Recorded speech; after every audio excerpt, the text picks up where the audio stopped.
What's up, everyone? Welcome back for a brand new edition of Collider Ladies Night. I got Katie Douglas here to celebrate. Tatiana Maslany is here. Samara Weaving's on the show, finally. Lauren Cohan, I'm so happy to have you on the show. I'm so happy to be here, I have to tell you. I'm so excited to have Brett Bassinger on the show because we're talking about one of my favorite film franchises of all time. I've been waiting for the day when Sophie Nélisse comes on the show. Oh, thank you. I'm so I know. excited. I've seen all of my castmates come on and I'm like, hello. The lightsaber kept hitting the ground whenever I'd twirl it, so they had to give me a shortened, short person version of it. When we were all initially in Paradise for the first time in our individual costumes, that to me was a moment where I was like, oh, are we doing it now? Who's this? Where are we? We're on his boat. Whose boat? I don't think you want to know. Call 911! Where's the button, Jen? What is this? What What kind of phone is this? I can only be asking one question right now. What's your favorite scary movie? Halloween. Presents? Jaws. I am gonna go with Get Out, though. The Shining. I saw The Shining very young. Let me be revolutionary and say it's The Shining. I need to know, what's your favorite scary movie? It might be Scream. I respect all answers. That is the right answer. Yeah.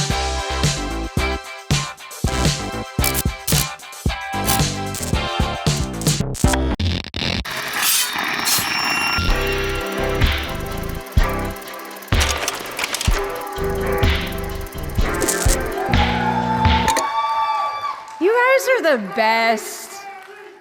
I appreciate you so much. You have no idea. Thank you all for being here. Just in case any of you are new to Ladies Night, I'm Perry Nemiroff, and the show is my absolute baby. Some of you might have been here last year where we got to do our very first live edition of Ladies Night, and truly like a dream come true, and leaving it, all I wanted in the world was to get to do it again. And this year, not only do we get to do one Ladies Night, but we get to do two. And this particular one leans into some of my favorite genres ever. This is Collider Ladies Night After Dark. I'll take that. We got a lot to cover tonight because for today's panel, we're teaming up with the fine folks at the IFC Entertainment Group, and we're gonna celebrate 2 of their upcoming Shudder releases and also 3 upcoming theatrical releases, and they have sent me 5 impossibly talented individuals to show you a first look at some of these films. So, let's introduce you to our Ladies Night guest tonight. First up, she stars in one of the hottest shows on Netflix right now, Ginny and Georgia. She headlines the movie that earned IFC its biggest opening weekend at the box office, Clown in a Cornfield. Please say hello to Katie Douglas. Hello and welcome. All right. Our next powerhouse is coming to Shudder after a run on Yellowstone. In her movie, not only does she brave shark-infested waters, but she also goes toe-to-toe with a wonderfully unhinged Jai Courtney. Say hello to Dangerous Animals star Hassie Harrison.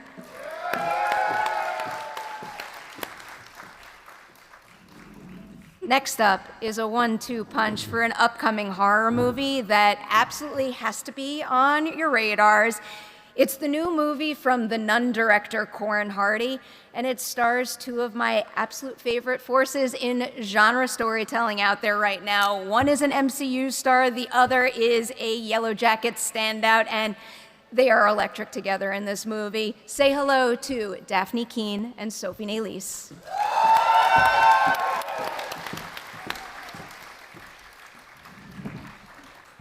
And finally, I get to introduce someone who I've made a point to follow from project to project ever since I saw the movie Tragedy Girls, which I still love revisiting. And that meant that we had to bring her here today for not 1, but 2 projects. We have her here for Violent Ends and also Forbidden Fruits. Please welcome Alexandra Shipp to the stage.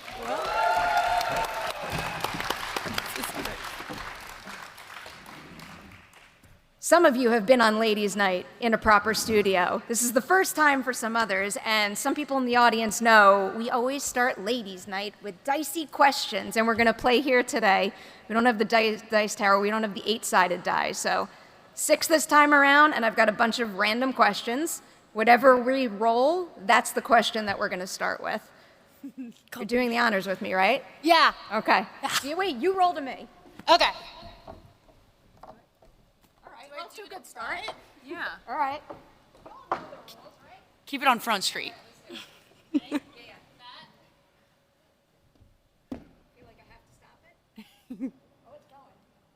Oh. 2. 2. All right. What's number 2? I like this one. Horror self-care. So when you're making a horror movie, you got to go big in so many respects. It's emotionally demanding. There's blood, there's stunts, all that good stuff. For each of you, can you tell me one thing you like to do to practice self-care when basically taking it to an 11 in those respects? I think it's important to laugh, to make sure that you're still like having fun on set, because it can get a little dark sometimes. As long as you're still like, you know, your usual funny self, you can keep things light. For me, I would say like a bath ritual is super important. Like, to like get in highly salted waters and just kind of like wash it off at the end of the day, and then some music, and I love to phone a friend. Yeah. I would say a lemon and ginger after the screaming. That's an essential. If you've been screaming all day, you gotta get on the lemon and ginger for sure. The good the earphones have the noise canceling that are really big to shut everyone out. Yeah. That's really good. I think for me, I like to kind of check in with my body after I do something like that. So I'll check in with my nervous system, and I'll also like to remind myself that it's not real. You know, I think as actors, we can really kind of dive into things, and then it's nice to come out of it and be like, you didn't die. You're still alive. An important tip. I feel like before that one, I was about to say they're all just good general life tips, too. Yeah, sure. All right. Alex, one more roll? Yes. I'm going to send it back your way this time.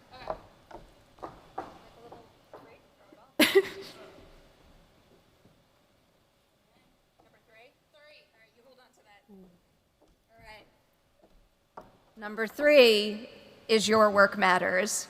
I'm happy we get this one because we're here at Comic-Con celebrating your wonderful work today, and I think one of the most important things in the world is the connection between the artists and the film, and also the folks who love that work so much. Can you each recall the very first time you realized the power of your own work? A time when you screened a film to a packed theater, or perhaps a really memorable fan encounter?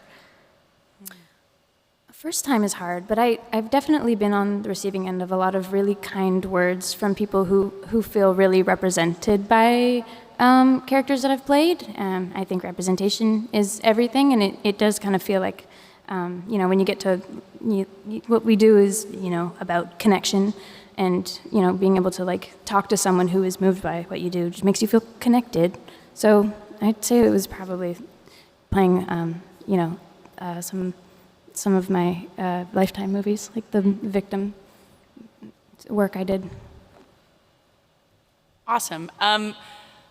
For me, I would say, like, you know, life is so hard on most, like, life is, feels like many paper cuts sometimes. And when people come up to me, and especially through some of the comedy stuff I've done, and they tell me that, like, you know, watching Tacoma FD helped them through like a stint in the hospital, or, you know, that real firefighters, while they're out doing their jobs and protecting our lives, that they watch that show and they laugh and they get a little joy, or, you know, that it inspires them to, you know, go live their life in a fuller way, whether it be like, you know, moving out to the country and living their best Yellowstone life. That's just, you know, to me, it's so meaningful.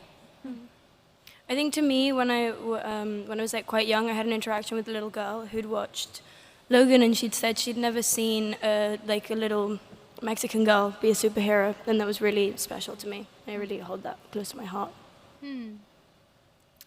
I remember backpacking across Asia and being like, You do. Of course you do.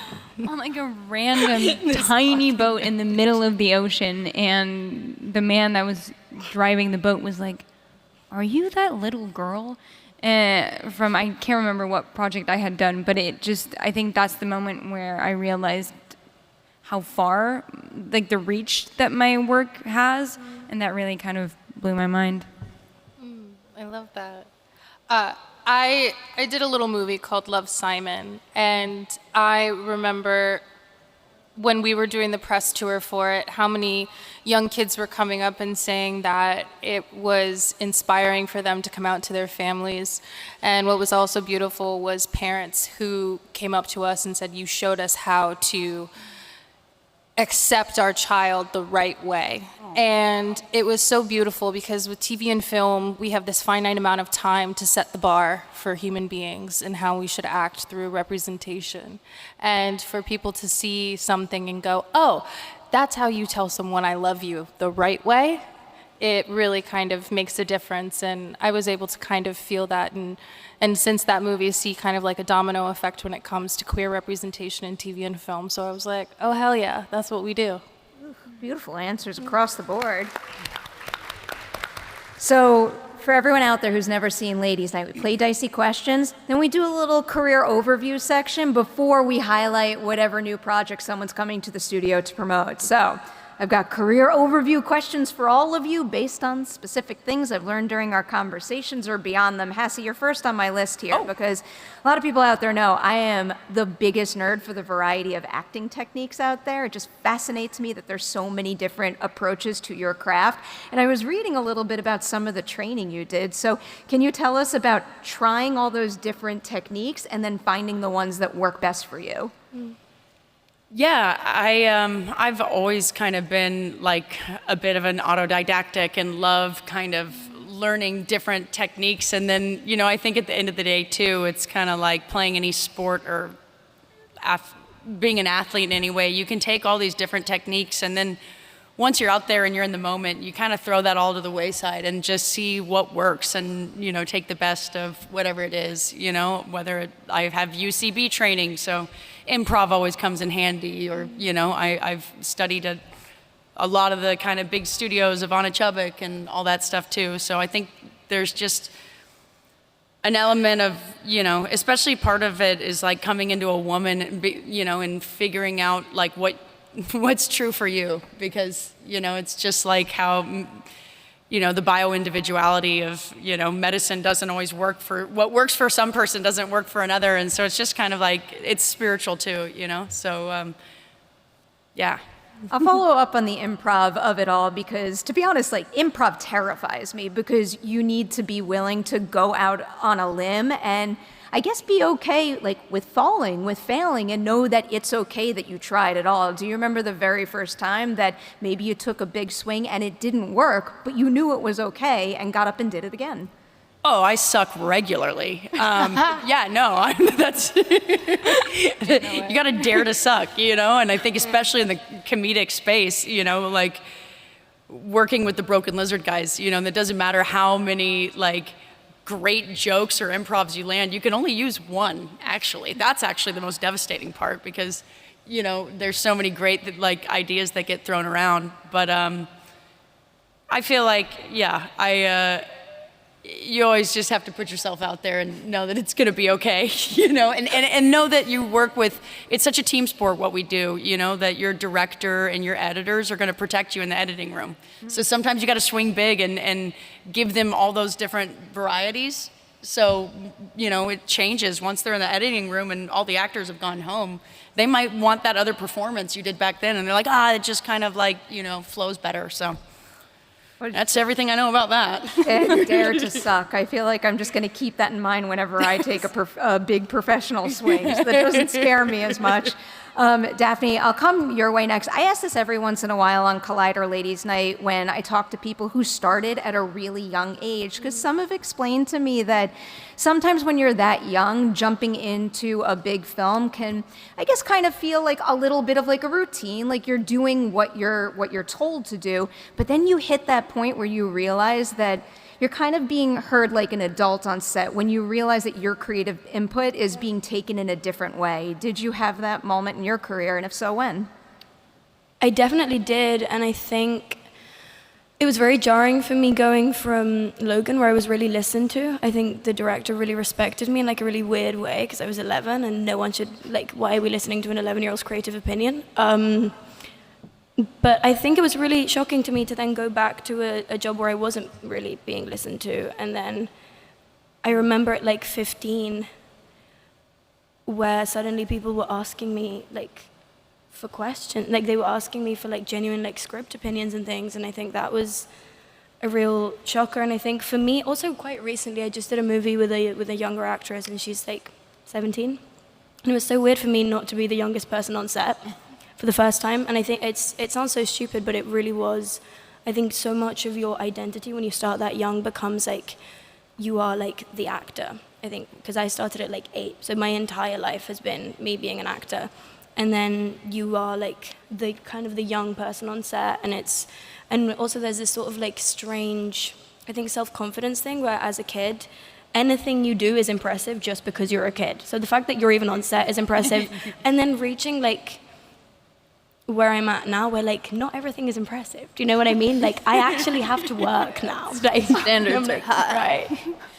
I'll follow up on one point you made, because you just mentioned that recently it was one of the very first times that you weren't the youngest on set. Can you maybe think of, I guess, a veteran actor that you worked with, another number one on the call sheet perhaps, that, you know, basically showed you what it meant to lead, something that you now try to do for those younger actors that you meet? I mean, for me, definitely the first person that comes to mind is Hugh Jackman. I remember when we were on set, he would do this thing called Lucky Fridays, which was he'd buy these lottery tickets every Friday, and he would go one by one to every single person in the crew, and he knew all of their names, and he'd like have a chat with them, and he'd give them his ticket, and he'd like ask them about their kids and their families. And I remember I was like, why do you do this? And he sort of sat me down, and he was like, because as an actor, being in front of the camera, it's very easy to become self-centered and self-obsessed. And these people are bending over backwards to make you look good, and we're all making this thing together. And at the end of the day, it's very easy to forget that this is a collaboration, and it's about everyone that's on set. And I think that really stuck with me. And I always try to, whenever I'm on set, I always try to lead with that energy. Qualities are just the absolute best. Alex, you're next up on my list, and I love focusing on this because I find it so impressive when anybody in an industry that has a habit of boxing people into one thing and one thing alone. I love when someone builds a filmography of great variety, and you definitely have that. Does something like that happen by chance because you happen upon these particular projects, or is that something you are deliberately working towards every time you take on a new movie and show? Well, thank you. That's so kind. I think it's 50-50. I think 50% of it is I love to challenge myself, and so when I've done something, I like to tick it off of a list and then try and find, you know, something else to do, whether that's playing a serial killer or a superhero and really kind of changing my face. I had no problem shaving my head for X-Men because I wanted to encompass that role fully as much as I possibly could. And then after that, I was like, we can grow our hair out.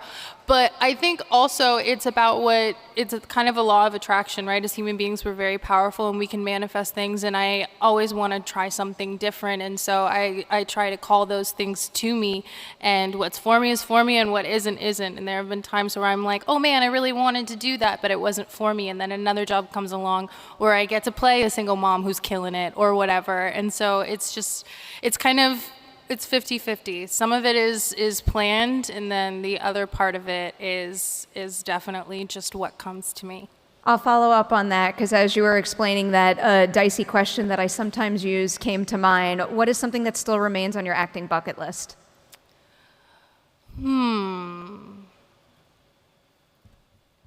Gosh, it's so hard because I feel like I have been able to do a lot of different things, and I've been very fortunate in that regard, and I do get this question a lot.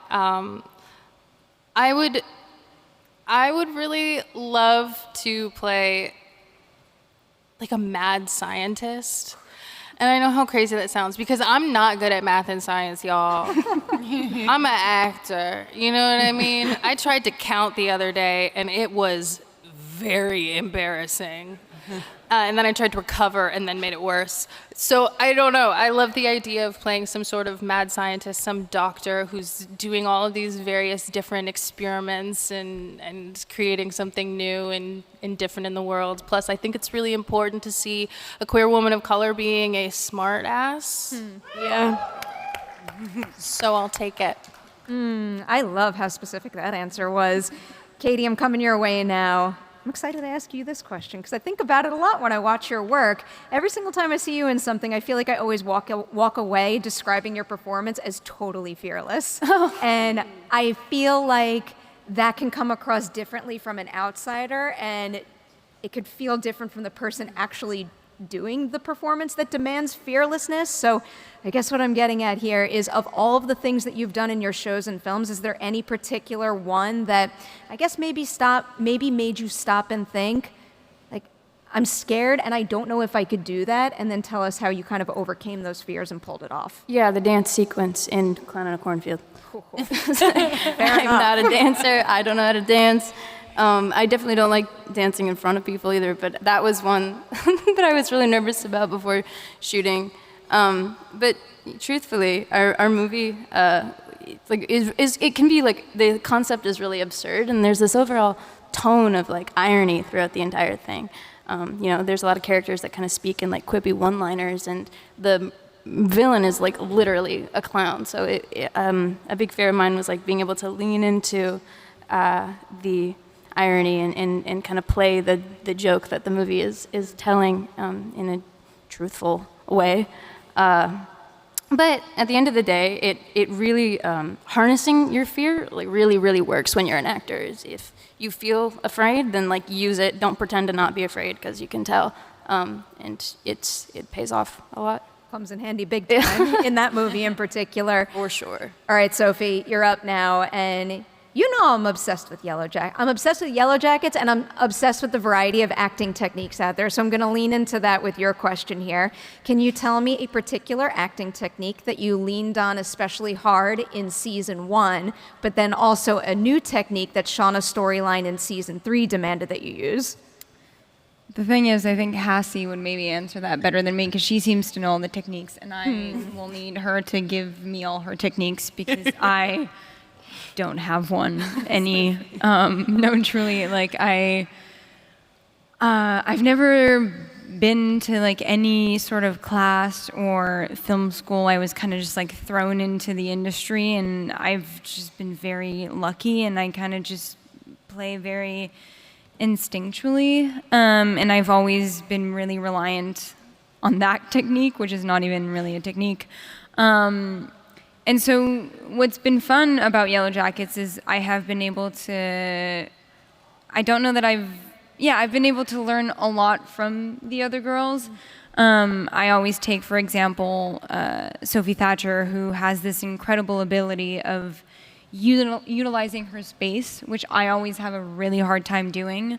I feel like whenever I'm standing, I'm always like crossed arms or hands in my pockets, and I'm very still, and I don't really know where to move or what to do with my body. So being able to observe her and trying to, just steal all the best performances that I see from everyone, and kind of like, oh, I like the way she did that, or I like the way she scratched herself there, and then I try to imply those in my work. And something that's been interesting is we're such a big ensemble that often we kind of have nothing to do during the scene, because there's just so much dialogue, and I have like one line after like the 16 different lines that come before me, and it's how to occupy that time and space even though you're not necessarily on screen. What can you be playing with in the back? What is like a side story that your character has during that moment that's not written in the script? So that's something I've been trying to add. That's why the show feels so full. There's something happening in every single layer of the frame, and I love it. Before we jump into the projects that you're here to promote, I did want to make sure to squeeze in this one big group question, because in addition to Yellowjackets and acting techniques, I am utterly obsessed with the idea of filmmaking families. Making movies and shows is really, really hard, and it is of the utmost importance to be surrounded by the absolute best. In particular, it's really important to find someone in this industry who sees you and is willing to lift you up early on in your career. So can you each name someone who did that for you? Someone who saw you, supported you, and gave you an opportunity when you needed it most? Honestly, my mom. Great answer. Yeah. My mom was like helping me with all my auditions. She would drive me to all the auditions that I needed to be at. She was on set with me when we couldn't, like when chaperones weren't, like I think, yeah, my mom. Yeah. Hard to top that. Truly. Yeah, fuck my mom. I'm just kidding. I'm just kidding. I love you, Amy. I think in a professional capacity, like if it's just kind of like actors and creators having mentors, I would say Kevin Heffernan and Steve Lemmy, who like really kind of gave me my first shot, and then Taylor Sheridan, who just kind of called me up and was like, boy, do I got a place for you, you know? You just got, God bless people like that in the world. Yeah.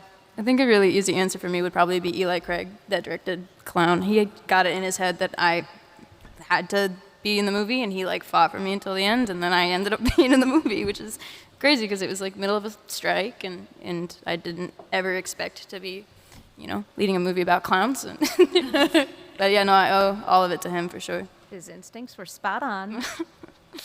I think the author of the actual book, The Book Thief, because they had been auditioning for that part for like over a year, and they couldn't find anyone, and he saw me in this smaller Canadian film in French, and he's the one that went up to the studio, and that was like, I want to see her audition, because I saw her in this not random movie, it's not random, but, and he like kind of picked me out of my little city. Again, not little, my city, that is Montreal. Yeah, he like just fought really hard for me to audition, and he just supported me through the entire process, and that's how I got the part, and that's how I kind of really started. I love that. That's so beautiful. Alex, you want to add someone to your mom? Yeah, my mom, she's great. She's wonderful. She's an icon. But also, I think it's definitely like a huge shout out to my manager, Lisa Wright. I met her when I was 21, and I was on Days of Our Lives. And I remember I was reoccurring, and I was like, all I want is a contract role on Days of Our Lives. And I met her, and she was like, what do you want to do? And I was like, I want to be a fucking movie star. I think every actor says that, you know what I mean, right? But in some way, shape, or form. But I was like, I want to do movies. I want to be someone different. I want to encompass various roles in different ways. And I want to be able to completely change who I am, to trick an audience into thinking I'm not this. And she's like, okay, cool. And from that moment on, I've done film. And I've been very fortunate. And I definitely owe that to my manager for seeing that in me. We don't talk about the importance of finding the right manager who supports your specific dreams nearly enough, so I'm glad you brought her up. Now it is time to share some clips. First up, Clown in a Cornfield. I can't get enough of this movie. So this movie is coming to Shudder real soon. Again, it hit it big at the box office, which is so wonderful. It is Eli Craig's adaptation of Adam Caesar's novel, a novel that I highly recommend if you have not read it. Let's take a look at Clown in a Cornfield. She's so good. Only one little piece of an excellent film. Katie, I feel like you know how much I love this aspect of your performance, the fact that you lean into qualities that I already love about a final girl, but also you manage to make the role of Quinn feel so uniquely your own. What is the key to being able to do both? Yeah, it's funny, because like I mentioned too, there's such a tone in this film of just like irony. Like there's a lot of like quippy one-liners, which is so funny because I heavily relate to that. I'm like constantly aware that we live in a world, we go on a silly little journey where we live and then we die and then we laugh through all the trauma in between. And I really liked that movie like very much has that tone. So Eli and I bonded over that, but I just really wanted to make sure that she was there to like represent the thing that she's supposed to represent, which is like, you know, resistance towards a community that's like stuck in its old world ways, and to just be the perseverance and the resistance, the character that, you know, resists. But there was just the comedy element that made me love the script so much, and it was honestly mostly fun to lean into that for the first time ever, really. It's not easy to do that, but keep the stakes high in a horror movie. Yeah. You all Still do make that her feel like a person. so well. To lean into some of what we just saw in that clip there, can you tell us what the reality of filming a scene where you're running through a cornfield is? Because I know it can't be as simple as saying like action and then you go. Yeah, corn hurts. Corn hurts. Corn does hurt. But it's funny though, when you're acting running, you have to run a lot slower than you actually would so that the camera can keep up with you. So I found that really difficult. Eli was getting really upset with me because I would run too fast, faster than the camera. So it's a lot of technicalities, I guess. You got to go for it. I get it. Clowns. That particular shot at the end of that clip has kind of become an iconic moment from this movie that's really caught on. Can you tell us a little bit about taking that from script to screen and figuring out the blocking on set? Did you all always know exactly what that needed to be, or is there any trial and error on the spot? Not really, yeah. I think we found it on the spot. I think we were all a little worried that it was like so Scooby-Doo and it was gonna it wasn't gonna work or sell, but then we workshopped it quite a bit and then that's what we got, and we couldn't. It was just fun. We decided to have fun with it, and then return it looks really fun. It does indeed. It definitely had the intended effect. This question we have to tread lightly with because we don't want to spoil the movie for anyone, but I do want to make sure to emphasize this point. Clearly, horror fans love a good killer clown, and there's definitely aspects of Friendo that are reminiscent of Pennywise art and then some, but Friendo is also extremely different. Are you able to tease what makes this killer clown different from anyone we've seen before? Yeah, maybe. I think there's something really upsetting about him because he kind of looks like this all-American mascot. Like he is the mascot of their town corn syrup company, but he just has this really big smile, like a really happy-looking smile, and it's just something really scary about being lured in by something that paints a smile onto its face. It's terrifying, but I think it's the Americana aspect of him that's the really upsetting part. You all have no idea. If you have not seen the movie in full, trust me, go see it. What they do with that concept is spot on. I love it. This is a sentence that I'm really excited to say. Let's go from one of my favorite things to a next. From a killer clown movie to a killer shark movie. We are going to screen a clip from Dangerous Animals. That music cue and then the fade out to silence gets me every single time. You have your hands very, very full with this movie. Super physically and emotionally demanding role. You're going toe-to-toe with Jai Courtney. You're filming on the water. Yeah. Of all the challenges that Dangerous Animals posed going into filming, which did you think was going to be the toughest for you? And ultimately, was it? Or did some other aspect of the production catch you by surprise? Oh, I don't think there was ever any question. I read that script and I was like, ooh, I'm gonna have to be in that ocean at night. And I knew we never had the budget to shoot in a tank. And I don't think creatively that would have worked because I think the grittiness, the siltiness of the ocean is so much of what makes that feel so raw and stuff. But we did 2.5 weeks of night shoots and it was me in the ocean in Australia. Hell. And first day of shooting, one of our actors was in the water and a stunt guy got ripped off his jet ski by a bull shark.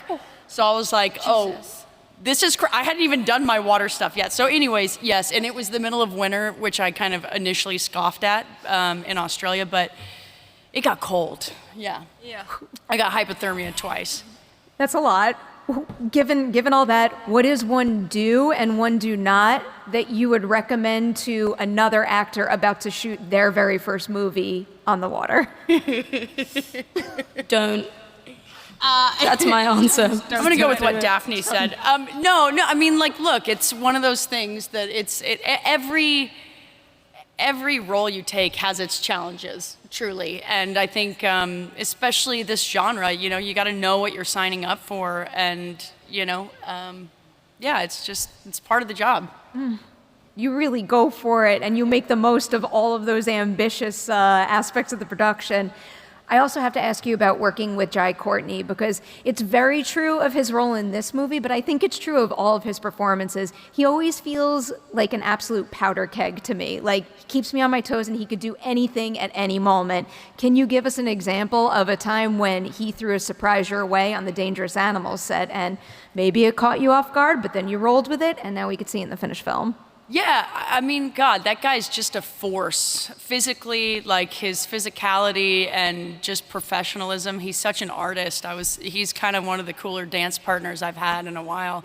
And I just like the way he brought this comedic relief. There were, you know, when I'd signed on to the project, they were kind of talking about some other actors, and he just brought this, like, I don't know, like, you know, honestly, there were certain times that I would just be like giggling on my side of the coverage just because he's so funny and he can cut the tension. And I feel like he really helped the movie have kind of this like rewatchability and this funness. In the hands of another artist, I think it could have gone like too dark or too heavy. And yeah, he's just a joy to be around too. So I'm Texan. I love my Aussies. We got on like crazy. Can confirm your movie is very, very rewatchable. We are going to veer into first look territory now. I'm really excited about this. Dafne and Sophie, you know I'm such a big fan of you both, and I just love Corin's work, and I've been really eager to see another movie from him, and now the time has come, and it is such an honor to get to do the world premiere of the teaser trailer for Whistle during the Collider Ladies Night panel at Comic-Con. So you are all, you're gonna be the very first ones to get a look at this. I have high hopes you're gonna dig it. Let's roll the teaser trailer for Whistle. It's so good. Have you two seen that? You saw it in advance, right? That was, I watched it like in a car like this earlier today with like literally zero volume. Yeah. It plays so well. So that was only a teaser trailer for the movie. So would one of you mind doing the honors and give everyone a brief synopsis of Whistle? I fear it's your turn, Sophie. No. I fear it's your turn. It's about a group of young kids that fall upon an ancient Aztec whistle. Crazy that's the word you forgot, by the way. Go on. But that summons your death, and basically they're all trying to outlive their deaths that are coming their way, and through that experience, we fall in love. Yeah, I guess. Yeah. It's pretty cute. Pretty cute. I feel like I could have helped you out with that synopsis, but I'm just utterly terrified of overstepping and spoiling anything that I shouldn't. It's hard when it's horror because I don't want to give anything away because I want to keep the surprise. Yeah. You might have to tread lightly with this question then. But I do want to make sure to highlight this about the concept. I think the concept is absolutely brilliant, and we see a lot of horror movies where it's a group of friends and they get picked off one by one. The idea of this ancient Aztec death whistle completely turns that on its head, though. Can you tease why that particular means of death gives us a version of that scenario that we've never seen before? Well, to me, what really attracted me to the concept was the fact that it was yourself. It was like your future death is hunting you down. So it's like kind of inescapable because it's you. And there was something so horrifically terrifying to me about that. And like, yeah, I don't think I've seen that before, so. Looks so good. Sophie, anything you want to tease as far as how the pick 'em off concept is one of a kind here? Well, I feel that often in horror, everyone is pitted against each other, and I think that there's really this aspect of ensemble and everyone's supporting each other and trying to actually help each other out in this. And it's this... there's this like beautiful sentence, and I don't want to like jinx it, maybe I am, but like that just says that death is inevitable, and you don't choose whether you die or not, but you choose whether you live, and I think that's like a really great tagline for our movie. Yeah. I'll try to build on this scenario a little more here. First, as it applies to your characters. So you tease the relationship between your characters. Can you each tell me something about the other's character that yours needs and will help them survive the situation? Basically, just like, you know, an empty spot that only they could fill to make you stronger. Yeah.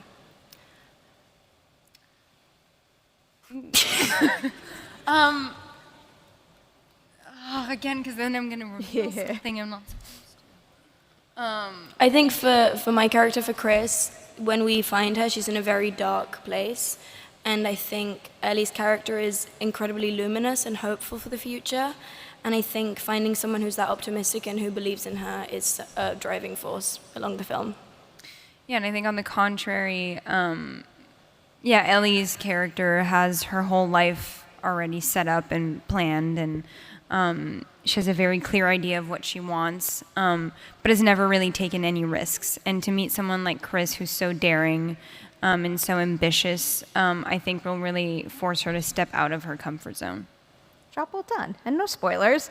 Now I'll turn it towards the two of you as collaborators and actors here, because one of my absolute favorite thing to do is to make collaborators give each other flowers. Can you each tell me something you saw the other do on the whistle set that made you stop and go like, my God, that was something else, and I'm so proud of you?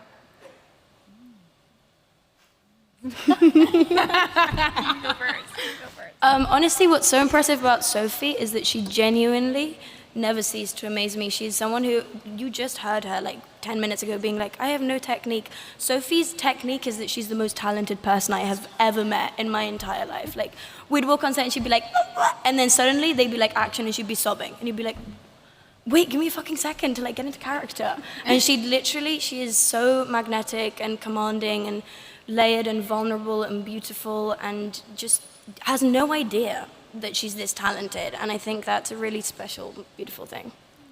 Thank you. This is very sweet. It's very odd to receive compliments like that in front of people. Compliments are the worst. Let's agree. Daphne has this thing about her being and her face that is just so mesmerizing, and she can do so much with so little.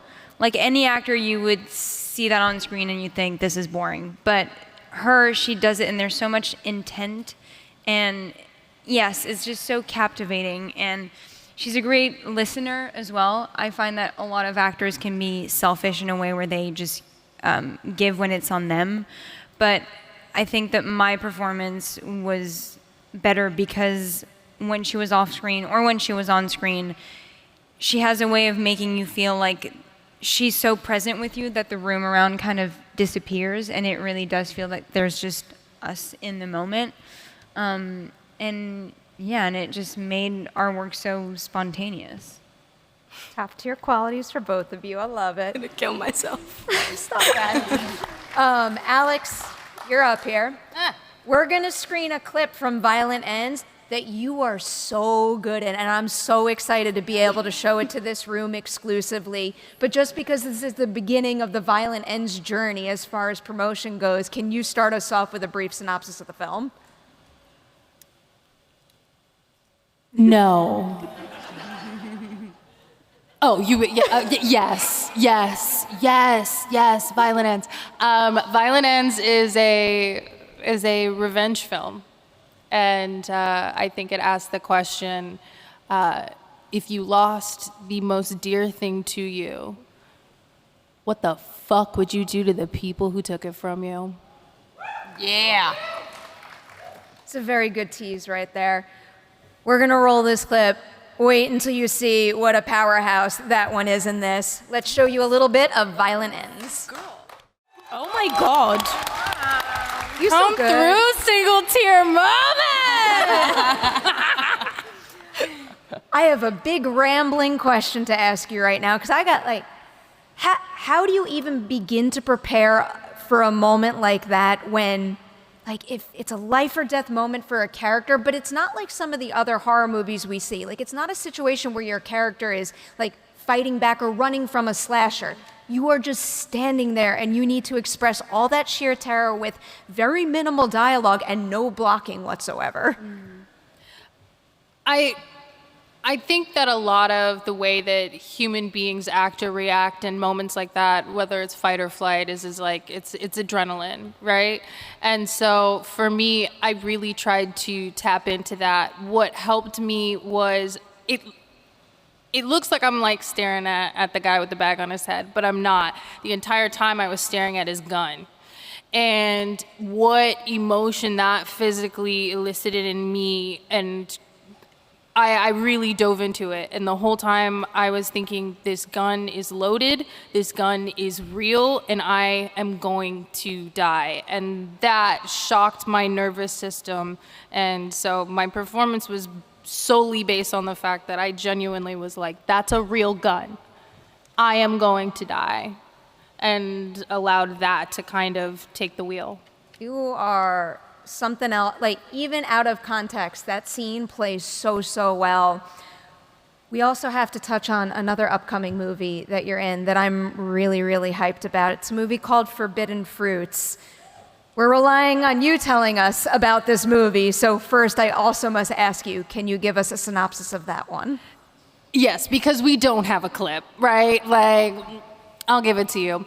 Forbidden Fruits is about a bunch of young women who work at a Free People-esque mall shop, and we all practice witchcraft, and we get a new member to the coven, and essentially all hell breaks loose. And it's really fun, and it's really campy, and I'm just really excited for people to see it. I'm going to ask you one more question about that, but first, we've run out of time for a lot of audience questions. If just one person wants to go to that mic and ask one question, head up there now and we're going to make it happen. My other question for you, because you brought up the people around your character, the coven, and when you have a coven, cast chemistry is of the utmost importance. So what is something about Lily, Victoria, and Lola that made you the perfect people to play the Fruits?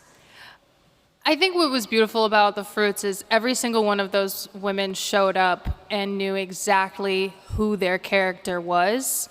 They're all insanely talented actresses, and all of our characters are so different. We kind of become this like Benetton ad of human beings who just all happen to practice witchcraft, which I think is really beautiful because witchcraft is, craft is not just broomsticks and all black pointy hats, it comes in various shapes and forms.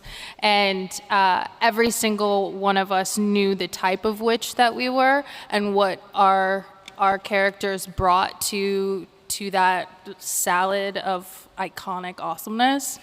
And I was constantly blown away because everyone had a reason for what they were doing and were so intentional about it that the chemistry was really great. And there would just be moments where I would be in a scene with them and I'd forget that I was working and I was like, oh shit, line, because someone's doing something so amazing and brilliant and it's tit for tat. And I think that was the best part about the chemistry, was that we all were individually cohesive. Best vibe for an ensemble movie. Can't wait to see and hear more about that one. All right, we have our one audience question. I feel a little bad. I didn't explain what we're doing here. We're going to make our good friend out there play Dicey Questions. So, hello, first, what is your name? Hi, I know Natalie. you. Hi. How are you doing? I'm okay. How are you? So I know you. You know how Dicey Questions works, right? Somewhat. Okay, so what we're going to do right now, Alex, we're going to roll for you. We're going to have a question for you to answer, and then everybody else can jump in with your own answer to that question. You ready to do it? Hell yeah. All right.